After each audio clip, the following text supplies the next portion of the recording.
মিরপুর, পল্লবী এবং রূপনগর এই এলাকাটা দেখভাল করছি। বিগত ১.৫ বছর ধরেই বাংলাদেশ সেনাবাহিনী এই এলাকায় সাধারণ মানুষের নিরাপত্তা বিধানের জন্য নিরলস পরিশ্রম করে যাচ্ছে। এর অংশ হিসেবে আমরা ইতিমধ্যে আপনারা জানেন যে বিভিন্ন অবৈধ অস্ত্র উদ্ধার কার্যক্রম রয়েছে চলমান। এছাড়াও চিহ্নিত চাঁদাবাজি, সন্ত্রাসী এদের আমরা নিয়মিত গ্রেফতার করছি।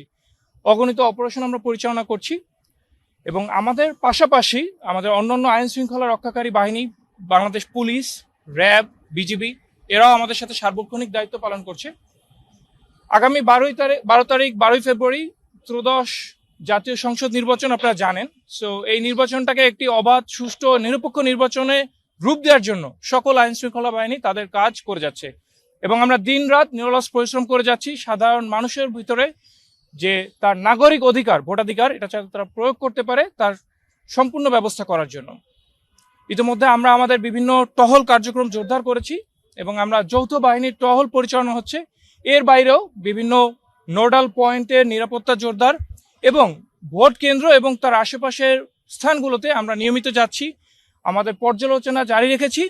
এছাড়াও সাধারণ মানুষজনের সাথে আমরা তাদেরকে উদ্বুদ্ধ করছি যাতে কোনো প্রকার ভয় ভীতিহীনভাবে তারা তাদের নাগরিক যে অধিকার, ভোটাধিকারটা প্রয়োগ করতে পারেন, নির্বিঘ্নে তারা ভোট কেন্দ্রে আসতে পারেন এবং তাদের ভোট দিয়ে তাদের পছন্দের প্রার্থীকে তারা নির্বাচিত করতে পারেন।